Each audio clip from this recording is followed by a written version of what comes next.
Hi guys, my name is Milap Gupta and you are watching me on my YouTube channel English with Milap. दोस्तों, आज का हमारा topic है past continuous tense. ये day 15 का वीडियो है।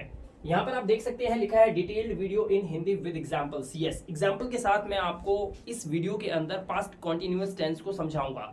जैसा कि आप यहाँ पर देख सकते हैं, ये जो डायग्राम है ये बहुत ही सिंपल और बहुत ही इजी मेथड में आपको पास्ट कॉन्टिन्यूअस टेंस सिखा देगा। चलिए वीडियो को शुरू कर लेते हैं। तो सबसे पहले आपको समझना पड़ेगा पास्ट टेंस के बारे में। पास्ट टेंस की कैटेगरीज होती हैं। जैसे ये पास्ट टेंस है, देखिए इसको पहले हम ऐसे समझ सकते हैं कि कोई ऐसा काम जो सब्जेक्ट ने किया तो है लेकिन वो निश्चित समय पे हुआ हो, राइट। और कोई ऐसा काम भी होता है जो किसी काल अवधि में हुआ हो, यानी कि एक काम किसी पॉइंट पे हुआ हो और एक काम किसी पीरियड यानी कि एक अवधि में हुआ हो, यानी कि हो रहा हो, चलता रहा हो, लेकिन वो पास्ट में ही समाप्त भी हो गया हो।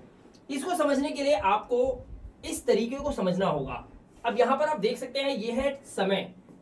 इस लाइन को आप मान लीजिए कि ये एक समय चल रहा है, ठीक है। अब जरा सोचिए, यहां पर बज रहे हैं 9, लेकिन पास्ट में, ठीक है, मैंने 9 बजे काम शुरू किया। इस सेंटेंस को मैं इंग्लिश में कैसे बोलूंगा? तो मैं पास्ट इंडेफिनिट टेंस का यूज करूंगा, क्योंकि यहां पर पॉइंट की बात हो रही है, किसी काम के निश्चित समय पे होने की बात हो रही है। तो 9 बजे ये काम हुआ तो मैं बोलूंगा I started working at 9 AM। 9 बजे सुबह काम शुरू किया मैंने। अब आप मान सकते हैं कि अगर किसी काम को मैंने 9 बजे शुरू किया होगा तो ठीक 9 बजे ही थोड़ी खत्म हो गया होगा, वो चला भी तो होगा। जब वो चला तो शाम के 5 बज गए। कितना टाइम हो गया? 5 PM। और मैंने क्या बोला? मैंने 5 बजे काम समाप्त करा, तो मैं बोलूंगा I finished work at 5 PM।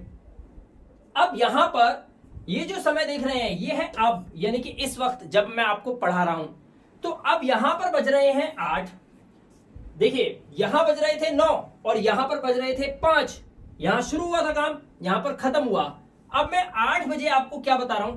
कह रहा हूं मैं 9 से 5 काम कर रहा था। अब आप सोचिए, ये जो 9 बजे मैंने काम को क्या किया था? मैंने स्टार्ट किया था, ठीक है। और यहां पर मैंने 5 बजे इस काम को क्या कर दिया? मैंने इसको एंड कर दिया। तो ये स्टार्ट और ये एंड की बीच का जो ये समय था, जो आप देख रहे हैं लाइन है, इसी को बोलते हैं past continuous tense. I hope आपको बहुत इजीली ये समझ में आ गया होगा।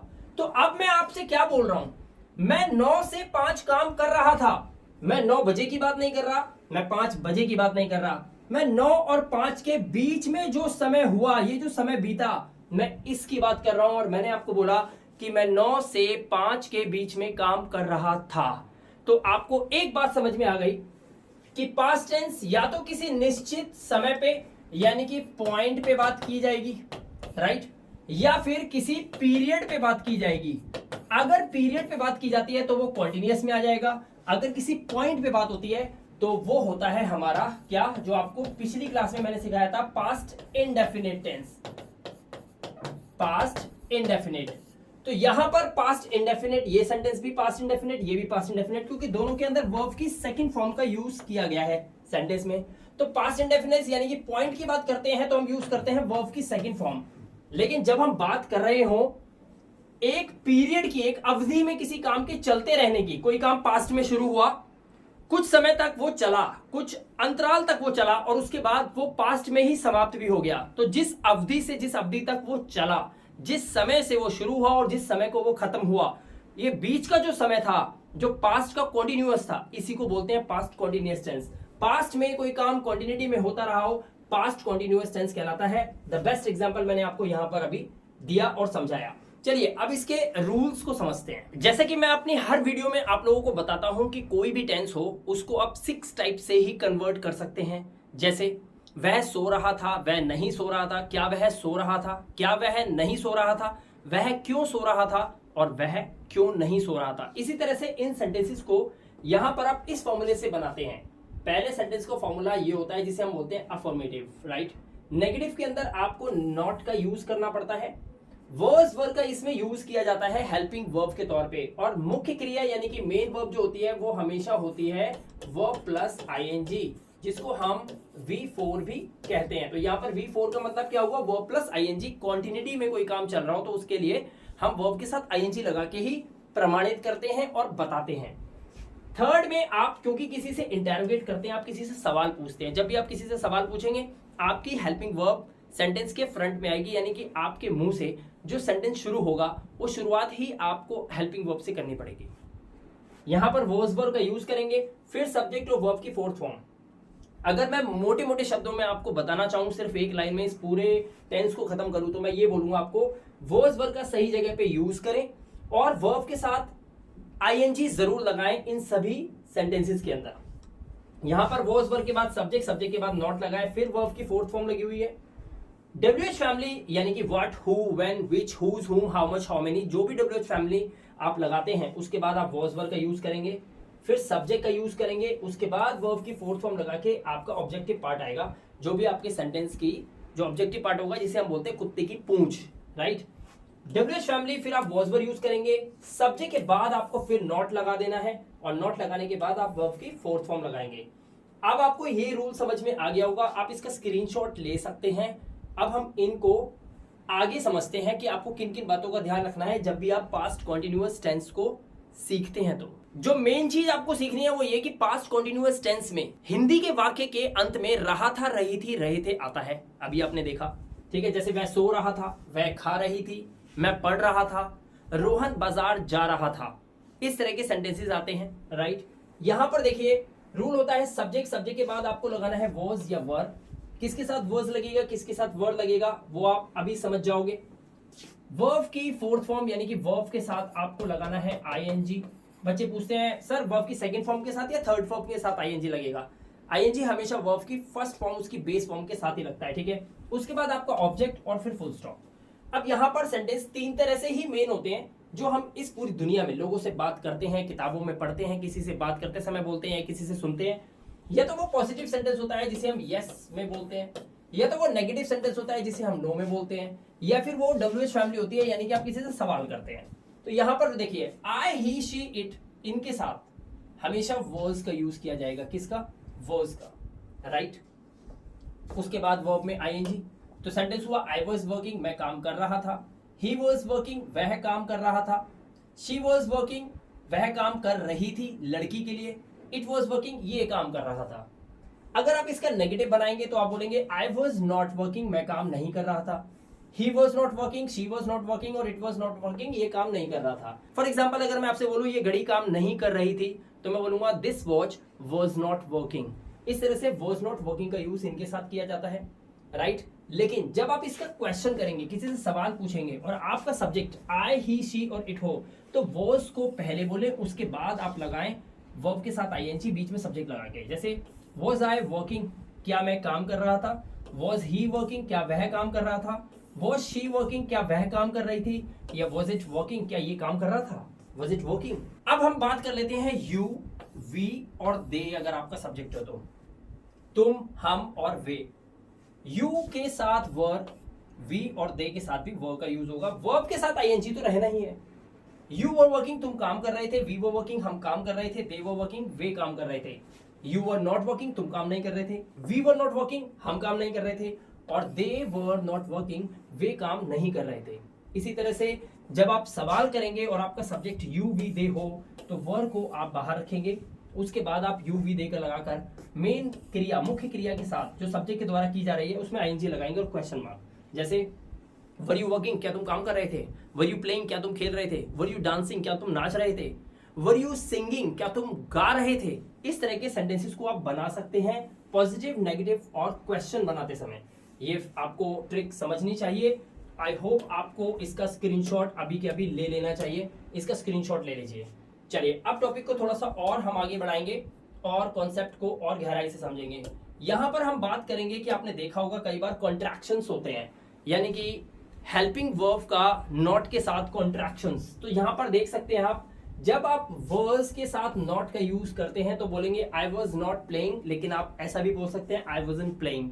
आई वॉजंट प्लेइंग, ये एक साउंड होता है थोड़ा जल्दी बोलने के लिए, आई wasn't playing, so it saves your time at least, right. I wasn't working, I wasn't dancing, मैं नाच नहीं रहा था।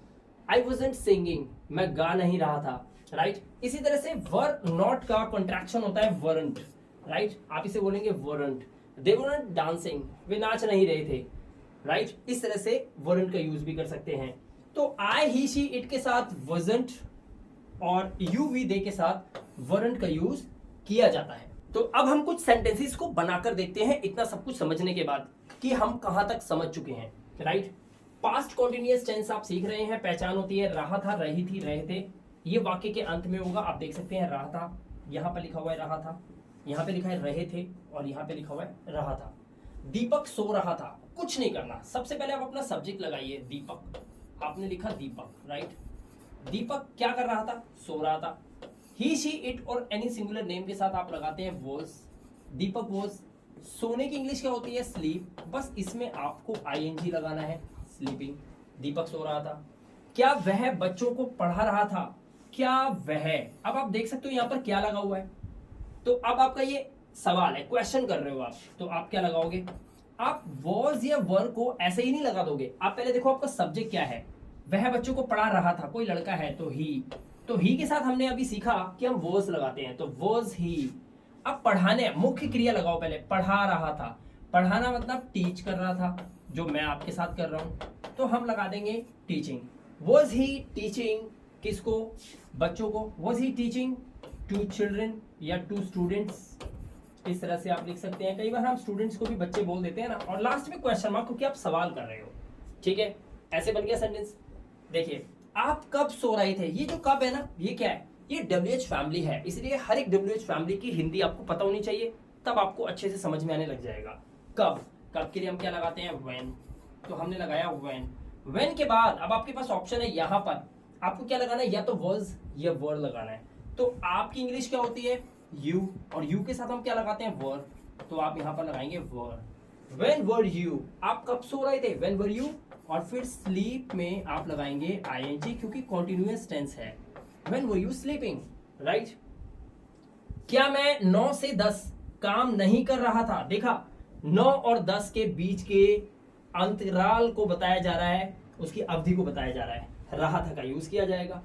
क्या मैं 9 से 10 काम नहीं कर रहा था, अब देखो मैं, तो हम क्या बोलेंगे, यहां पे देखो नॉट भी लगा हुआ है और यहां पे क्या भी लगा हुआ है, तो मैं बोलूंगा was I not, was I not, काम करना यानी कि working, was I not working, was I not working, कब 9 से 10, was I not working between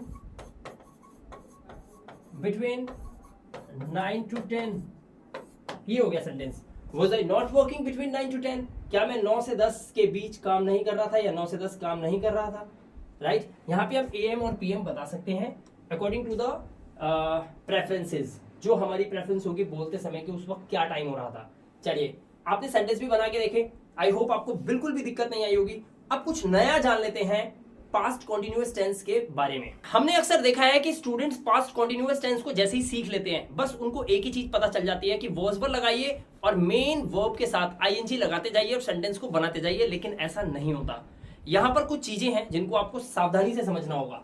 लिखा है कॉन्टिन्यूअस टेंस को कब नहीं प्रयोग करना चाहिए, इसके बारे में आप समझ लीजिए, राइट। आपने देखा होगा कुछ ऐसी वर्ब्स होती है जिन्हें हम स्टेटिव वर्ब्स बोलते हैं।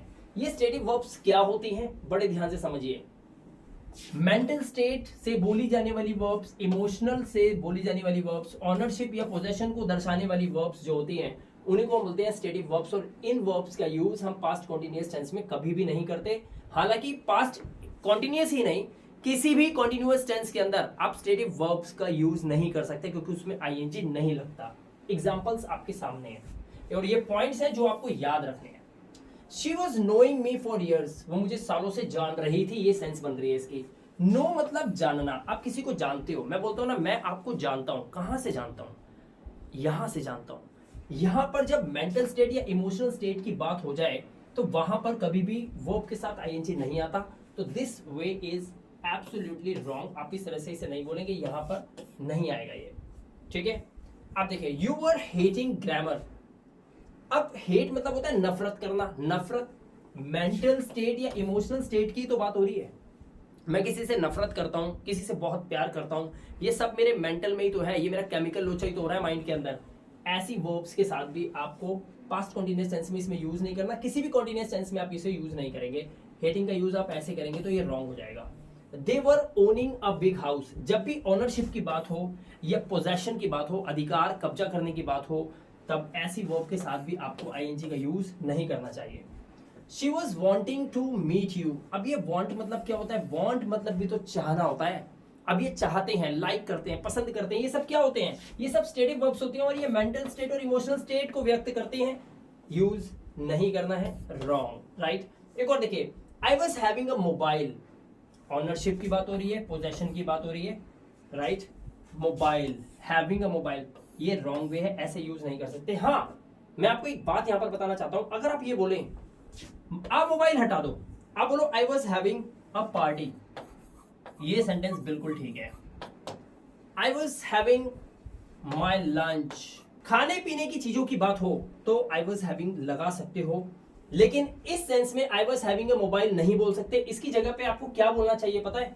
आपको बोलना चाहिए आई हैड अ मोबाइल, जो मैंने आपको सिखाया था सिंपल पास्ट के अंदर। आपको पता होगा, सिंपल पास्ट की कैटेगरी 2 के अंदर मैंने आपको बताया था आई हैड अ मोबाइल, मेरे पास एक मोबाइल था। इस तरह से हम बोल सकते हैं, राइट। आई होप आपको ये स्टेटिव वर्ब्स के बारे में भी जानकारी मिल गई होगी। अब वीडियो को एंड करने से पहले मैं आपको बताना चाहता हूं कि बहुत सारे स्टूडेंट्स मैंने ऐसे देखे हैं जिनको ये प्रॉब्लम होती है कि जब वो वर्ब के साथ आईएनजी लगाते हैं तो वो कई गलतियां कर देते हैं, राइट।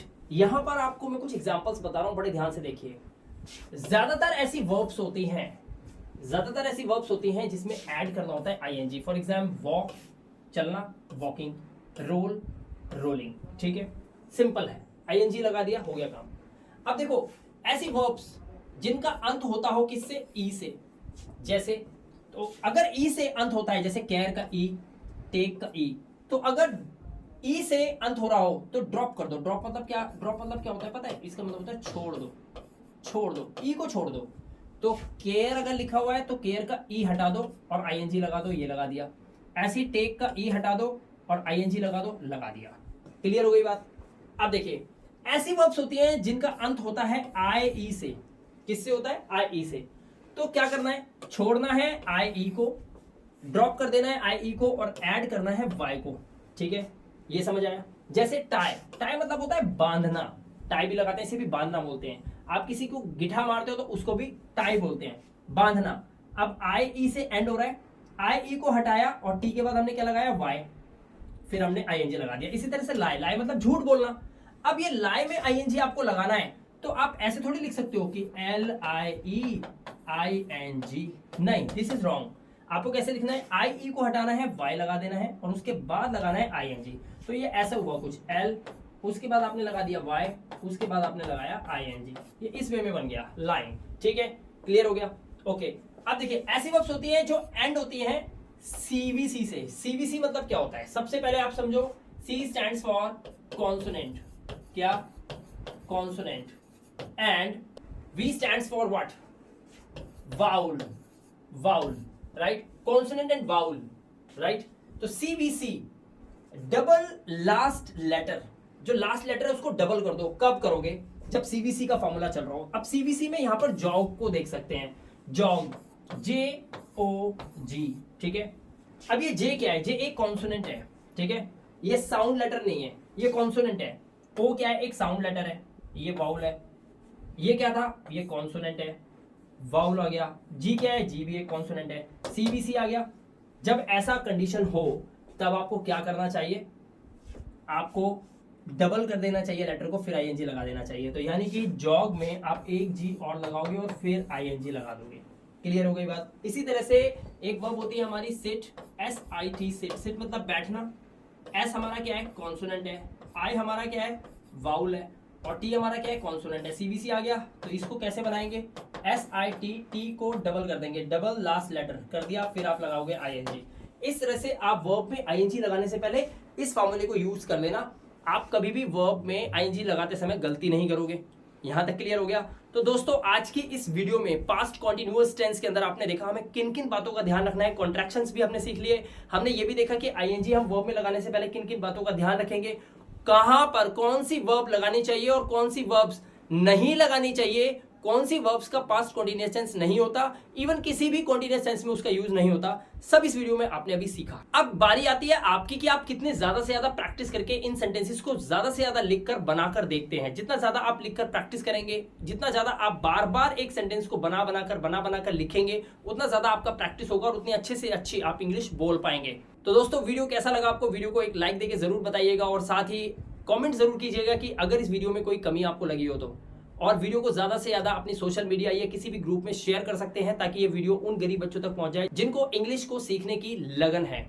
मैं मिलाप गुप्ता मिलूंगा आपसे नेक्स्ट इंटरेस्टिंग वीडियो के साथ। Till then, good bye.